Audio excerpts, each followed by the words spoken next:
Good Yes, morning, everyone. How are you? Good morning. Good morning. What about you? I'm also fine. And today we are going to discuss about another topic about conflict. तो हमने क्या पढ़ा था कि last class में हम सभी के पास बहुत सारे राइट्स अब हमें मिल गए हैं, सभी को इक्वल कंसीडर किया जाता है। बहुत सारे ऐसे तरीके हैं जिनके थ्रू हम लोग अपना पार्टिसिपेशन शो करते हैं गवर्नमेंट के कामों में। अब नेक्स्ट टॉपिक आज हमें ये Yes, पढ़ना है कि कभी कभार लोगों के बीच में कॉन्फ्लिक्ट शुरू हो जाते हैं, संघर्ष स्टार्ट हो जाते हैं और वो बहुत बार हड़ताल करते हैं, स्ट्राइक करते हैं। तो इन्हें सुलझाना या इन्हें सॉल्व आउट करना सरकार के लिए, गवर्नमेंट के लिए क्यों जरूरी है और ये सारे कॉन्फ्लिक्ट्स होते क्यों हैं। Okay, yes, ma'am. चलिए तो अभी हम अपना टॉपिक स्टार्ट करते हैं। स्क्रीन दिख रही है सभी को?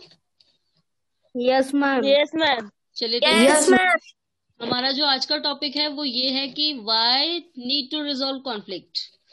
तो रिजॉल्व का मतलब होता है सुलझाना, कॉन्फ्लिक्ट यानी संघर्ष। तो क्यों जरूरत है संघर्षों को सुलझाने की और ये कॉन्फ्लिक्ट, ये संघर्ष कहाँ पर होते हैं। तो देखिए, अगर अभी हम माया की स्टोरी को देखें तो in Maya's story you read about how conflict can often lead to violence and death because one group decide that it's all right to use force to prevent the other group from protesting.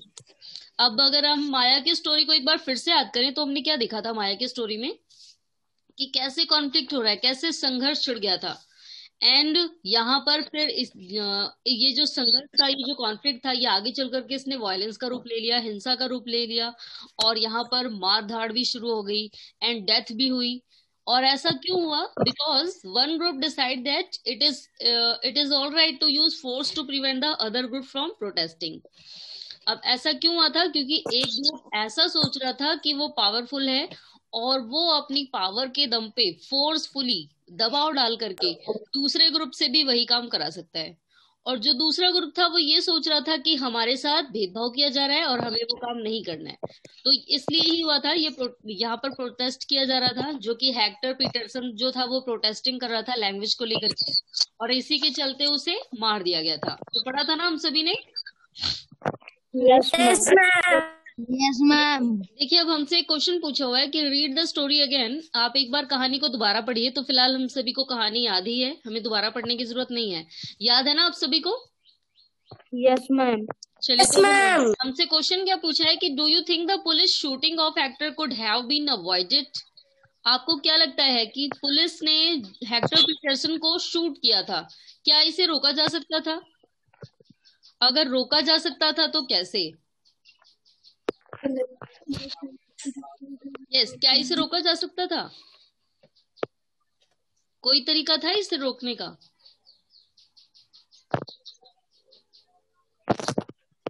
No. Yes, मालूम है किसी को? महक, now you tell बेटा, कोई तरीका हो सकता था इस इंसिडेंट को रोकने का?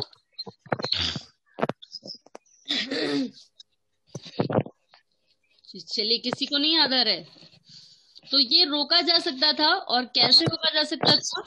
अगर जो बाकी कम्युनिटी थी, जो बाकी ग्रुप थे, अगर वो भी दूसरों को अपने इक्वल समझते तब हमारी पुलिस जो है उससे भी एक दूसरे के साथ, किसी के साथ फेवर नहीं लेना पड़ता, उसको किसी का फेवर नहीं लेना पड़ता। अगर पूरी सोसाइटी में सभी लोग एक दूसरे को इक्वल समझें, जरूरी नहीं है हमारी गवर्नमेंट इसके लिए रूल बनाए, अगर हम सभी एक दूसरे को इक्वल समझते हैं तो अपने आप ही कॉन्फ्लिक्ट नहीं होगा। लेकिन वहां पर क्यों हुआ था? क्योंकि वहां के स्कूल में जो अमेरिकन लोग थे, सॉरी अफ्रीकन, वो हेक्टर पीटरसन के स्कूल में जो बाकी क्लासमेट थे वो उनकी अपनी लैंग्वेज जुलू नहीं सीखने देना चाहते थे, जबरदस्ती अपनी लैंग्वेज सिखवा रहे थे। और अगर वो अपनी ही तरह दूसरे को भी इम्पोर्टेंस देते, यानी कि उनको भी इम्पोर्टेंस देते कि आपकी जो लैंग्वेज है आप उसी में पढ़ाई करिए, तो इस टाइप का कॉन्फ्लिक्ट नहीं होता है ना? Yes, ma'am. Yes, Yes, ma'am. Yes, ma'am. Yes, ma'am. ये तो अभी हम आगे आते हैं। तो कॉन्फ्लिक्ट और कब होता है? देखिए, conflicts occur when people of different culture, religion, regions or economic backgrounds do not get along with each other, or when some among them feel they are being discriminated against। तो conflict संघर्ष देखिए किस किस situation में start होते हैं, कब? When people of different culture, जब अलग अलग कल्चर को फॉलो करने वाले लोग या फिर अलग रिलीजियस, अलग धार्मिक चीजों को मानने वाले लोग, अलग क्षेत्र से Yes, रहने ma'am. वाले लोग, या फिर अलग अलग इकोनॉमिक बैकग्राउंड से रिलेटेड पर्सन, एंड ये Ma'am, सभी agree.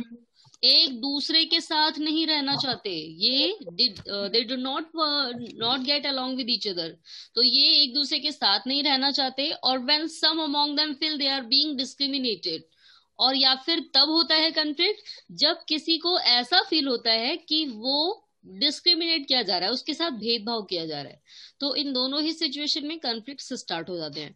People may use violent means to settle their differences, और इस सिचुएशन में लोग क्या करते हैं, हिंसा का सहारा लेते हैं। उन्हें क्या लगता है कि हमारे साथ भेदभाव किया जा रहा है, और इसलिए हम क्या करेंगे, जो दूसरे ग्रुप है ना उनके खिलाफ या तो स्ट्राइक करेंगे या मारधाड़ करेंगे, अपने आप ही वो लोग हमारी बातें मान लेंगे। तो अपनी Yes, बातों ma'am. को मनवाने के लिए क्या करते हैं वो लोग, वायलेंट का, हिंसा का सहारा लेते हैं। This leads to fear and tension among other livings in an area, और इससे होता क्या है, इससे टेंशन फैलती है, चिंताएं बढ़ जाती हैं, किसी भी एरिया में लोग शांति से रह नहीं सकते, and the government is responsible for helping to resolve conflict. तो अब इसके लिए किसको रिस्पॉन्सिबल होना पड़ेगा, गवर्नमेंट को। Government. यस, Government को. गवर्नमेंट ये जिम्मेदारी ले कि वो कहीं भी किसी भी एरिया में कॉन्फ्लिक्ट नहीं होने देगी। चलिए तो अभी हम आगे देखते हैं। Let's read about some of the conflict in our society and the role of the government in resolving them. तो आगे हमें कुछ ऐसे कॉन्फ्लिक्ट्स पढ़ने हैं, कुछ ऐसे संघर्ष पढ़ने हैं जो हमारी सोसाइटी में हुए और जिसे हमारी गवर्नमेंट ने सॉल्व कराया। कैसे सॉल्व कराया ये हमें पढ़ना है। Okay Yes, ma'am. चलिए तो सबसे पहले हम एक टॉपिक तो हम इसके बारे में पढ़ ही चुके हैं, बी आर अम्बेडकर का, कि पहले के टाइम पे दलित कास्ट के साथ डिस्क्रिमिनेट किया जाता था। लेकिन जो बी आर अम्बेडकर थे, जब उन्होंने कॉन्स्टिट्यूशन रेडी किया, क्योंकि वही थे जो ड्राफ्टिंग कमेटी के हेड थे, तो जब उन्होंने ड्राफ्ट तैयार किया ना कॉन्स्टिट्यूशन का, तो उन्होंने इस बात को सबसे ज्यादा इम्पोर्टेंस दी कि हम जो भेदभाव मैंने सहा है वो हमारे आगे आने वाली जनरेशन ना सहे। तो इसलिए कॉन्स्टिट्यूशन में उन्होंने क्या लिखा हुआ है, कॉन्स्टिट्यूशन में मेंशन किया है कि जितनी भी दलित कास्ट हैं उनको रिजर्वेशन दिया जाए। तो अब देखिए आगे और कौन सी चीजों में हमारी गवर्नमेंट एक्शन लेती है। तो religious processions and celebration can sometime lead to conflict. तो कभी कभार क्या होता है, धार्मिक जुलूस निकाले जाते हैं। अब जैसे religious processes and celebrations can sometime leads to conflict. तो बहुत बार क्या होता है, जुलूस निकाले जाते हैं, बहुत सारे एरिया में उन लोगों को परेशानी भी होती है। अब जैसे आपने देखा होगा जुलूस किस टाइम पे निकाला जाता है, एक तो गणपति विसर्जन करते हैं, बहुत बड़ी भीड़ जाती है उसमें, जाती है। दुर्गा पूजा में भी। यस, दुर्गा पूजा में भी। दूसरा मोमडन का भी एक सेलिब्रेशन होता है जिसमें वो बड़ा सा जुलूस लेके चलते हैं, मैम मुहर्रम। यस मुहर्रम। तो देखिए अब बहुत सारे ऐसे धार्मिक त्योहार हैं जिसमें ये बड़ा सा जुलूस निकालते हैं। अब जिस रास्ते से जाते होंगे उस रास्ते से जितनी देर ये लोग रहते हैं ना, जिस भी गली में, जिस मोहल्ले में, उतनी देर के लिए उनका काम ब्लॉक हो जाता है। ना तो वो किसी से बातचीत कर सकते हैं, ना बच्चे पढ़ाई पे कंसंट्रेट कर सकते हैं, ना ही गाड़ियां निकल सकती हैं इधर से उधर। तो बहुत सारी टाइप की प्रॉब्लम हो जाती है। अब कभी कभार यस मैम। इसी में कॉन्फ्लिक्ट शुरू हो जाते हैं, संघर्ष स्टार्ट हो जाते हैं लोगों के बीच में, बहुत बार यस मैम। लड़ाइयाँ हो जाती है। देखा भी होगा आपने। Yes ma'am. Yes ma'am. बहुत बार इसी सिचुएशन में लड़ाई हो जाती है। देखिए अब आगे क्या दिया है हमें, for example the route of procession take may leads to a conflict. तो देखिए क्या होता है, अगर हमारी पुलिस ना खड़ी हो ना रास्ते पे, तो क्या हो जाएगा, लड़ाई झगड़ा इतना बढ़ जाएगा कि लोग लड़ाई झगड़ा हो जाएगा, तोड़ फोड़ देंगे, बहुत ज्यादा लड़ाई बढ़ जाएगी। तो देखिए क्या होता है, जब रूट से किसी रास्ते से होकर के गुजरता है ना ये रिलीजियस प्रोसेशंस, धार्मिक जुलूस, जब किसी भी रास्ते से होकर निकलता है, तो यहाँ पर देखिए the government particularly the police, देखिए अब यहाँ पर पुलिस को अपॉइंट किया जाता है, play an important role and getting representative of concern communities to meet and try and arrive at a solution. तो यहाँ पर पुलिस को खड़ा किया जाता है और उसकी पूरी, वो एक रिप्रेजेंटेटिव की तरह, एक प्रतिनिधि की तरह खड़ा रहता है, जो सारी चीजों को ध्यान से देखता है और कम्युनिटी के बीच में, समाज के बीच में क्या करता है, मीट मिलाने की and try and arrive at a solution. और कोई भी अगर यस मैम। परेशानी होती है लोगों को तो सॉल्यूशन निकालने का काम भी किसका है, पुलिस का। इसलिए आपने देखा होगा वो खड़े होते हैं, कहते हैं जाने दीजिए पहले इन्हें आराम से, आप लोग इस रास्ते से निकलिए, पतले रास्ते से, इधर से सारे निकल जाइए। तो हमेशा जब भी कोई धार्मिक जुलूस निकलता है वहां पर पुलिस को जरूर अपॉइंट किया जाता है, ताकि लोगों के बीच में लड़ाई झगड़ा ना हो। Okay. Yes ma'am. Yes. At time there is a fear yes that ma'am. Violence में erupt। कभी कभार क्या होता है, कभी कभार जब कोई डराने के लिए भी क्या करता है, वायलेंस का सहारा लेता है। यानी कि अपने आप को ये दिखाने के लिए कि नहीं हमसे सब डरे, तो ऐसा करने के लिए भी बहुत सारे लोग क्या करते हैं, वायलेंस करते हैं, हिंसा फैलाते हैं। विद पीपल थ्रोइंग स्टोन्स और trying to disturb the procession. अब कभी कभार आपको पता है जिस गली या जिस नुक्कड़ से ये लोग निकलते हैं, वहां के लोग भीड़ पे पत्थर फेंकने लगते हैं उठा के। एंड क्या सोचते हैं कि हमारी गली से या हमारे मोहल्ले से कोई भी प्रोसेशंस ना गुजरे, कोई भी निकल जुलूस गए। ना निकले। तो ना इस निकले। सिचुएशन में अब कौन करेगा solve out, police. Okay. Ma'am police. Yes ma'am. Yes, ये ma'am. तो हमें दिया हुआ है यहाँ पर, the police is responsible for ensuring that violence does not take place. तो अब ये पुलिस की जिम्मेदारी है कि वो ये एंश्योर करे, ये सुनिश्चित करे कि that violence does not take place, ताकि हिंसा ना होने पाए। ओके। Yes ma'am. अब देखिए Yes, ma'am. अभी तो हमें दिया Yes, था ma'am. Religious procession. अब आपको पता है इसकी जगह एक और ऐसा टॉपिक आता है जिसको लेकर के दो राज्यों के बीच में लड़ाई छिड़ जाती है, दो राज्यों के बीच में।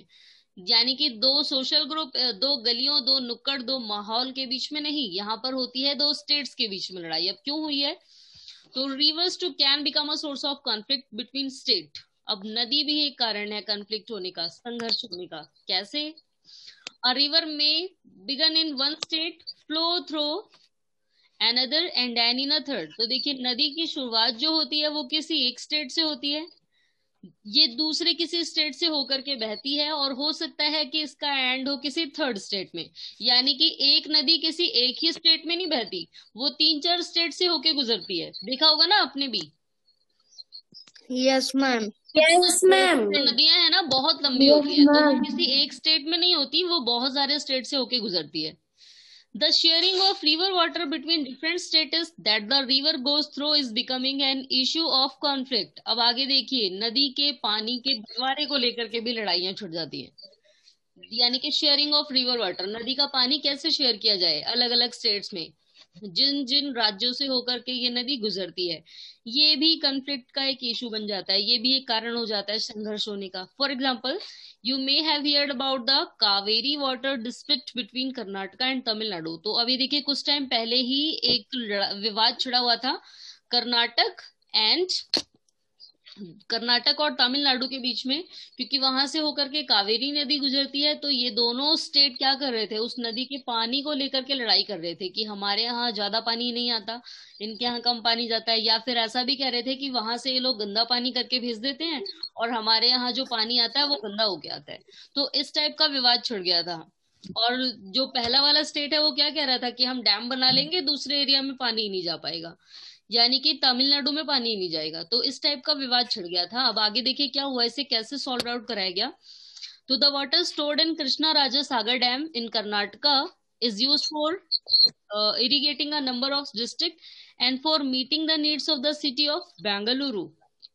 The water stored in Metter Dam in Tamil Nadu is used for crops grown in the delta region of the state। देखिए अब आगे क्या किया गया, अब इसी कॉन्फ्लिक्ट को सॉल्व आउट कराने के लिए डैम बनवाए गए, बांध बनवाए गए, ताकि दोनों एरिया में पानी इक्वल पहुंच सके, और दोनों एरिया के जो जगह है, दोनों स्टेट हैं, यहाँ पर लोगों को सिंचाई करने के लिए प्रॉपर पानी मिल जाए। चलिए तो अब देखिए इसके लिए क्या बनाया गया है यहाँ पर, the water stored in Krishna Raja Sagar dam. तो कृष्णा सागर डैम बनवाया गया है कर्नाटका में, और इसका पानी, इस डैम से जो पानी गिरता है उसका इस्तेमाल यहाँ के बहुत सारे डिस्ट्रिक्ट में एंड मेनली जो बेंगलुरु सिटी है, तो इन ये जो भी एरिया है यहाँ पर कावेरी नदी का पानी यूज किया जाता है खेतों की सिंचाई करने के लिए। एंड सेम कावेरी नदी का ही पानी मेट्रो डैम में यूज किया गया है, जो कि है तमिलनाडु में, और इसका इस्तेमाल किया जाता है फसलों की सिंचाई वगैरह करने के लिए। ओके, तो यानी कि हमारी गवर्नमेंट ने डैम बनवाए जिसके थ्रू ये कॉन्फ्लिक्ट जो चल रहा था वो सॉल्व हो गया। Okay Yes, ma'am. देखिए, अब Yes, डैम ma'am. डैम बन गया, थोड़े टाइम के लिए सिचुएशन नॉर्मल हो गई थी, लेकिन फिर स्टार्ट हो जाती है। चलिए, एक मैंने आपको लास्ट क्लास में एक टास्क दिया था, याद है आप सभी को? No, ma'am. Yes, ma'am. Yes, मैंने आपसे ये पूछा था कि अभी करंट टाइम में कौन से एरिया में फार्मर्स ने स्ट्राइक की हुई है। इसके लिए आपको मैम पंजाब। मैम पंजाब और हरियाणा। यस पंजाब हरियाणा। यस, पंजाब और हरियाणा। तो पंजाब और हरियाणा के किसानों ने स्ट्राइक की है। और किस लिए स्ट्राइक कर रहे थे वो लोग? क्या डिमांड्स थे उन लोगों की? मैम रेट के लिए, मैम चावल और गेहूं का रेट। मैम रेट के लिए।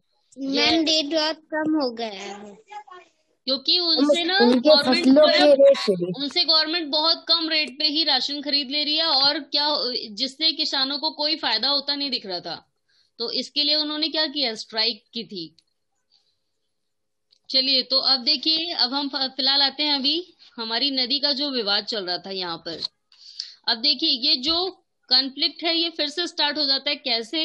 तो a conflict arises because both dams are on the same river.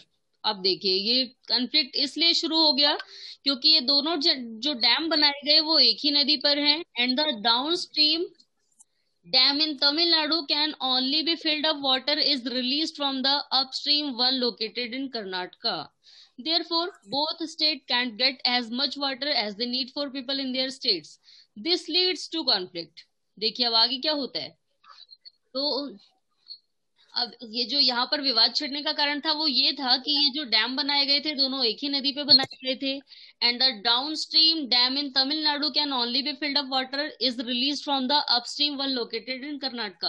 तो तमिलनाडु का जो डैम था उसमें पानी जब ही आता था जब कर्नाटका वाली जो अपस्ट्रीम थी उससे पानी गुजर के आता था। अगर उससे नीचे रहता था तब तमिलनाडु के डैम तक पानी नहीं आता था। अगर कर्नाटका की, जो कर्नाटका में हमें दिया हुआ है अपस्ट्रीम धाराएं थी ऊपर वाली, अगर यहाँ से पानी आता था तभी ये तमिलनाडु के डैम तक पहुंचता था, अदरवाइज नहीं पहुंचता था। तो अब देखिए, therefore both state can get as much water as they need for people in their state. तो अब क्या हुआ था, दोनों ही एरिया, जो दोनों स्टेट थे यानी कि कर्नाटका, सॉरी, तमिलनाडु एंड कर्नाटका, तो यहाँ पर दोनों एरिया के लोगों को प्रॉपर पूरी मात्रा में पानी नहीं मिल पा रहा था, यानी कि जितनी मात्रा में चाहिए, जितने अमाउंट में, उतना पानी नहीं मिल पा रहा था। एंड इसी से कॉन्फ्लिक्ट शुरू हो गया, संघर्ष स्टार्ट हो गया, क्योंकि हर एरिया के लोगों को क्या सोचना है कि हमारे एरिया में सबसे पहले पानी की पूर्ति होनी चाहिए। The central government has to step in and see that a fair distribution is worked out for both state.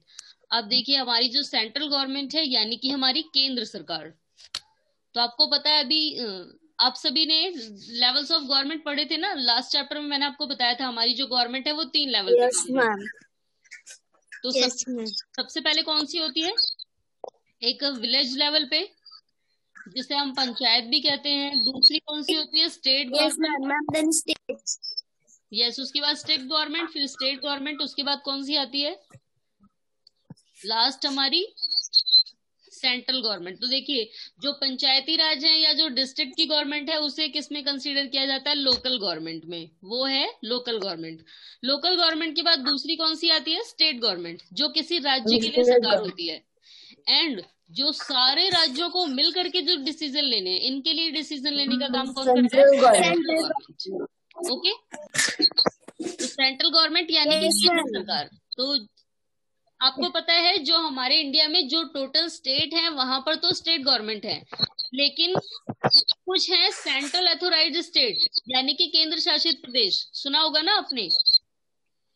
Yes ma'am. तो वहां पर सेंट्रल गवर्नमेंट ही है जो हर चीजों को देखती है, और मेनली ये उन स्टेट में है, ऐसे शहरों में, ऐसे राज्य में जो बहुत बड़े हैं, तो उनमें किसे अथोराइज किया है, सेंट्रल गवर्नमेंट को, तो वहां पर सेंट्रल गवर्नमेंट।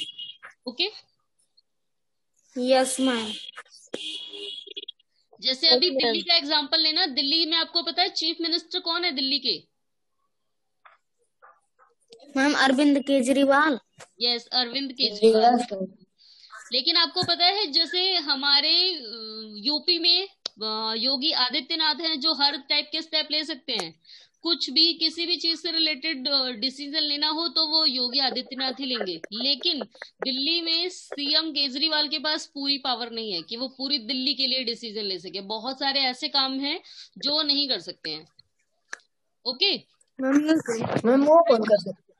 अभी मैं आपको बताती हूँ। और ऐसा ही यस, तो देखिए बेटा, जहां पर स्टेट गवर्नमेंट होती है ना, तो जो स्टेट का मिनिस्टर होता है वो अपने स्टेट में सारी चीजें देखेगा। लेकिन जहां पर सेंट्रल अथोराइज स्टेट है, वहां पर चीफ मिनिस्टर के पास थोड़ी पावर होती है, पूरी पावर नहीं होती, क्योंकि वहां पर कुछ चीजें हमारी सेंट्रल गवर्नमेंट देखती है, कुछ चीजें सेंट्रल गवर्नमेंट देखती है और कुछ चीजें ही चीफ मिनिस्टर के हाथों में होती है। और मैंने आपको बताया ही है कि ये उन एरिया, सेंट्रल अथोराइज स्टेट वो एरिया है जो बहुत बड़े हैं, जिनमें एक अकेला स्टेट मिनिस्टर नहीं देख सकता है, और इसीलिए वहां पर कुछ काम कौन देखता है? Central government. ओके तो अब देखिए यहाँ पर, यानी कि तमिलनाडु और कर्नाटका के बीच में जो कॉन्फ्लिक्ट चल रहा था, इसे किसने सॉल्व आउट कराया है? सेंट्रल गवर्नमेंट ने। यानी कि स्टेट गवर्नमेंट इसके अगेंस्ट कोई डिसीजन नहीं ले पाई है, तब फाइनली इसके लिए किसने एक्शन लिया है? सेंट्रल गवर्नमेंट ने। तो देखिए जो फाइनल स्टेप था वो सेंट्रल गवर्नमेंट ने लिया है। And in see that a fair distribution is worked out for both state. और अब देखिए उन्होंने क्या किया, उन्होंने दोनों नदी, दोनों एरिया में क्या कर दिया, बीच में डैम बनवाया, और जिससे दोनों एरिया को बराबर बराबर पानी मिलने लगा, और फिर उसके बाद जो इनके बीच में कॉन्फ्लिक्ट चल रहा था वो सॉल्व आउट हो गया। Okay yes ma'am. चलिए अब नेक्स्ट आता है इक्वालिटी एंड जस्टिस, यानी कि समानता और न्याय। तो अब समानता और न्याय यानी कि सभी को इक्वल मानना और सभी को इक्वली न्याय भी देना। तो अभी देखिए यहाँ पर हमें क्या दिया है, one of the key ideas of democratic government its commitment to equality and justice. तो जहां पर भी डेमोक्रेटिक गवर्नमेंट है तो उसका मेन कमिटमेंट, यानी कि उसकी जो मेन प्रतिबद्धता है, गवर्नमेंट, डेमोक्रेटिक गवर्नमेंट हमेशा ही चाहे चाहे या ना चाहे उसे सभी को इक्वल मानना पड़ेगा और सभी को इक्वल न्याय भी देना पड़ेगा। तो जहां पर भी डेमोक्रेटिक गवर्नमेंट है, वहां का जो हेड होगा, जो मिनिस्टर होगा, वो चाहे चाहे या ना चाहे उसे सभी को बराबर मानना पड़ेगा और सभी के साथ इक्वली न्याय भी करना पड़ेगा। तो equality and justice are inseparable, और यहाँ पर इक्वालिटी एंड जस्टिस ही है जो हमेशा बनी रहती है। तो अभी देखिए माया की स्टोरी अगर हम देखें, in Maya's story did the government support the idea that people are equal. देखिए तो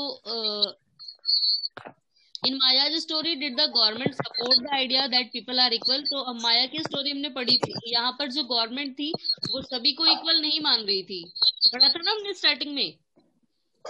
यस फिलहाल बाद में सिचुएशन ठीक हो गई है, क्योंकि बाद में जब माया की माँ उसे बता रही थी तो उसको बिलीव नहीं हो रहा था, और ऐसा इसलिए क्योंकि आज के टाइम पे वहां की सिचुएशन भी ठीक हो गई है, वहां पर भी डेमोक्रेटिक गवर्नमेंट है, सभी लोग इक्वली रहते हैं।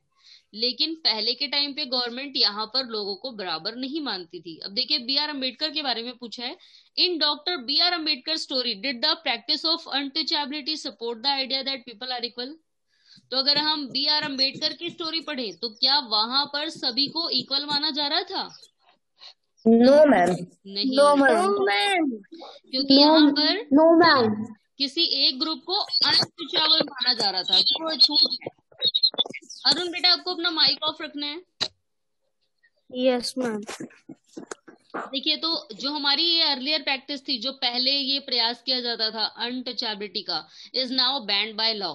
अब इसे आज के टाइम पे, यानी कि नाउ, अब इसे बैन कर दिया गया है, प्रतिबंधित कर दिया गया है कानून के through.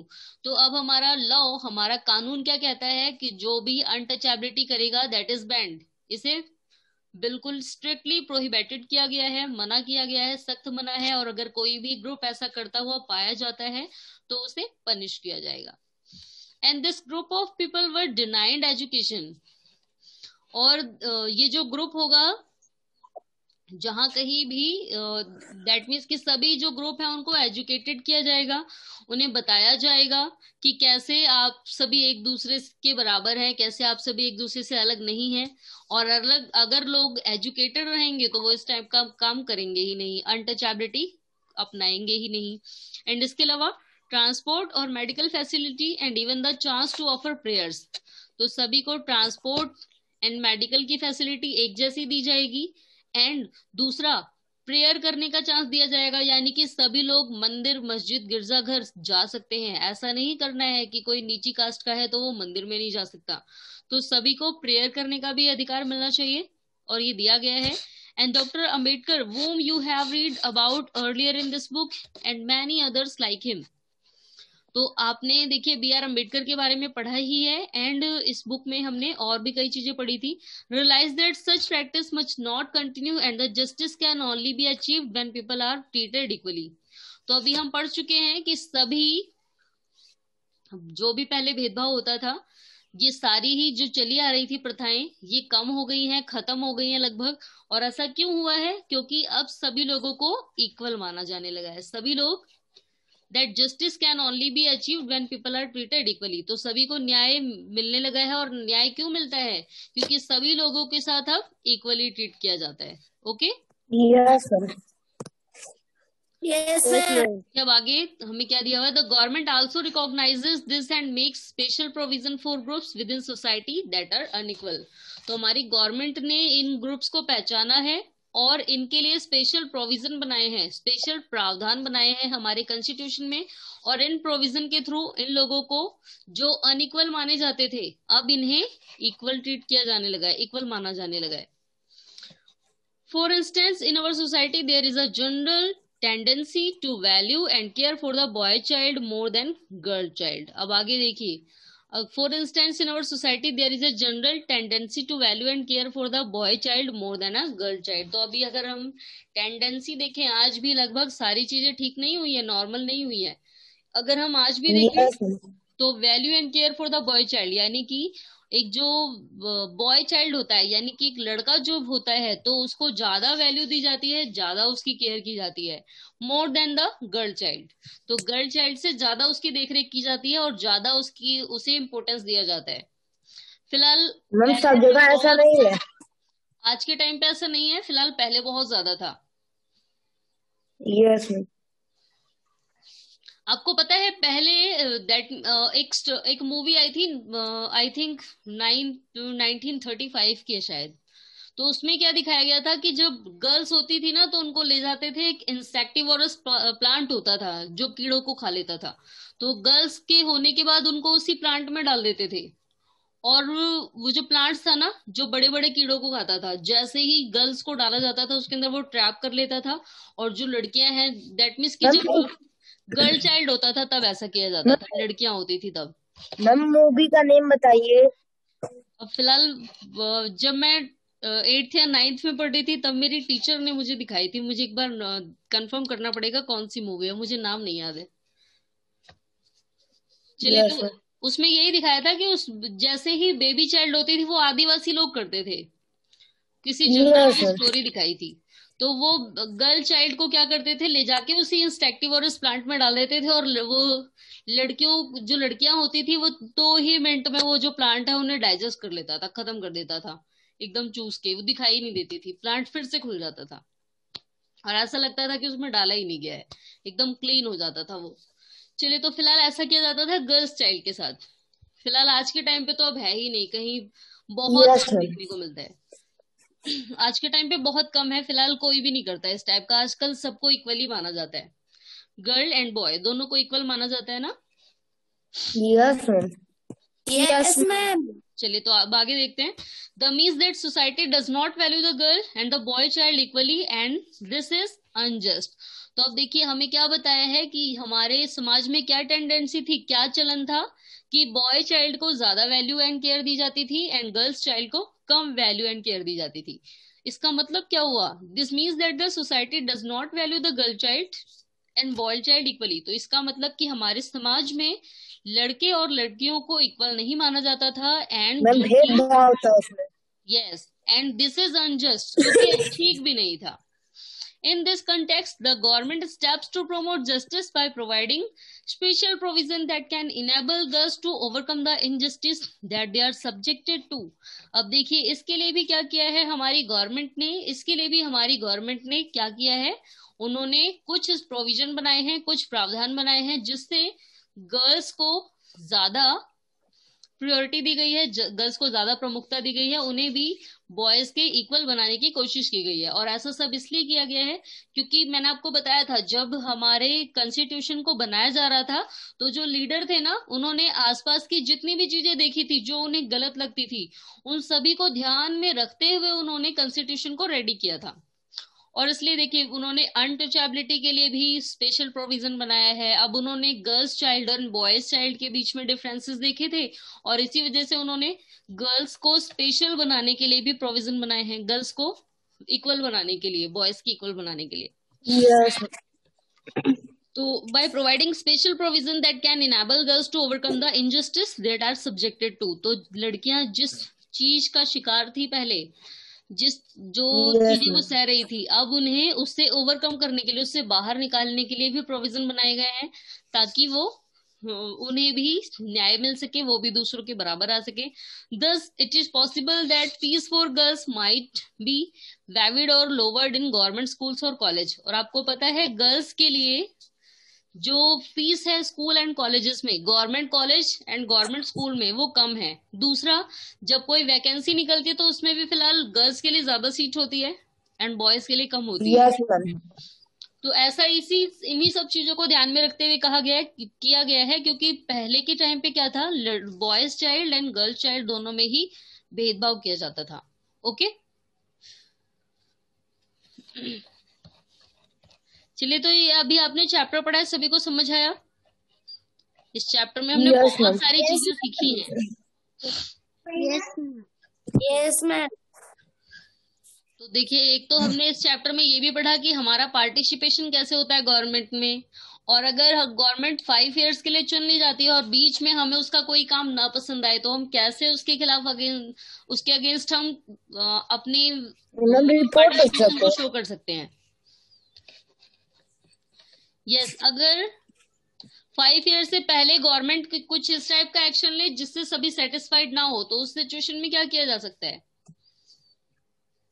Report. Yes ma'am, government के ऊपर मैम रिपोर्ट कर दिया जाएगा। रिपोर्ट नहीं कर सकते हम लोग, पहले गवर्नमेंट से अपनी बातें मनवाने के लिए तो कह सकते हैं, इसके लिए रिटर्न एप्लीकेशन डाल सकते हैं। अगर हमें लगता है कि फिर भी नहीं सुनवाई हो रही, तो उसके लिए देखिए क्या स्ट्राइक वगैरह करते ही हैं लोग। फिलहाल ये स्ट्राइक करना गवर्नमेंट से, अगर गवर्नमेंट रिटर्न एप्लीकेशन के थ्रू डिमांड्स को मान लेती है, फिलहाल ऐसा हो भी जाता है। गवर्नमेंट आजकल जो है वो बहुत सारी उन्होंने स्कीम भी चलाई है, आपको देखा ही होगा। तो पहले के टाइम पे लोग करते थे इस टाइप का कॉन्फ्लिक्ट, लेकिन आजकल नहीं होता, क्योंकि आजकल गवर्नमेंट जो है वो पहले से ही समाज को बेटर बनाने के लिए, सोशली बेटर प्रूव करने के लिए बहुत सारे काम करती है, देखा ही होगा आपने। Yes ma'am. तो काफी सारी स्कीम आती है, काफी सारी योजनाएं आती हैं, जिससे वो सभी लोगों को इक्वल बनाने की कोशिश भी करती है। चलिए, तो अब नेक्स्ट क्लास में हम सभी को क्या करना है, ये क्वेश्चन आंसर डिस्कस करने हैं। ओके, अभी थोड़ा सा हमें पढ़ा दीजिए बेटा। अभी ओनली 3 मिनट रह गए हैं और ये क्वेश्चन आंसर नहीं हो पाएंगे आज। मैम, ऊपर वाला चैप्टर की भेज दी। यस, चैप्टर ये रह रहा है। ये है। Yes Mahak. Ma'am, word meaning. Yes, word meaning नहीं सेंड की मैंने। Ma'am, 2nd and 3rd chapter की। मैम, अभी 3rd चैप्टर नहीं कंप्लीट हुआ। सिविक्स का? यस मैम, मैम इसी बुक का। ओके, तो 2nd की दी हुई है बेटा आपको? No ma'am. No ma'am. चलिए, 2nd, 3rd और 4th इन 3 चैप्टर की वर्ड मीनिंग देनी है आपको। Yes ma'am. Yes ma'am. चलिए, तो आज के लिए फिलहाल इतना ही। अभी हमसे एक क्वेश्चन पूछा है यहाँ पर, can you think of any experiences from your life in which you have had some out of situation which you thought was unfair. Did everyone else see it the same way? What did you have to say to convince others that what you did was fair? तो क्या आपकी life में कभी ऐसा हुआ है कि आपने बुरा होते हुए देखा हो किसी के साथ आप एंड आपने उसे सही करने की कोशिश की हो? देखा है कभी ऐसा? No ma'am. जैसे हमारी क्लास में इस समय तो कोई है ही नहीं। अगर हमारी क्लास में हमें दिखे कि कोई बच्चा किसी के साथ अच्छी तरह बात नहीं करता, किसी के साथ फ्रेंडली नहीं रहता है, तो हमने उसे सॉल्व आउट करने की कोशिश की हो कभी? ऐसा आपकी लाइफ में हुआ है? Yes yes ma'am. चलिए, तो सिद्धात्री कैसे किया है आपने, कैसे समझाया था? मैम बहुत बार। मैम झगड़ा बोल रहे करते नहीं है क्लास में। नहीं किए। चलिए, झगड़ा करते हैं, चलिए अच्छा है। तो फिलहाल अच्छा है कि झगड़े को सुलझाने की कोशिश करनी है कि सभी आपस में झगड़ा ना करें।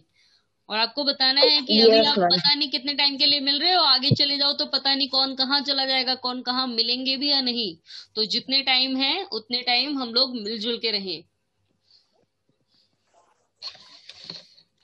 चलिए, तो अब नेक्स्ट क्लास में हम सभी लोग क्वेश्चन आंसर डिस्कस करेंगे। आज के लिए इतना ही। Okay ma'am goodbye. Goodbye everyone. Ma'am good bye.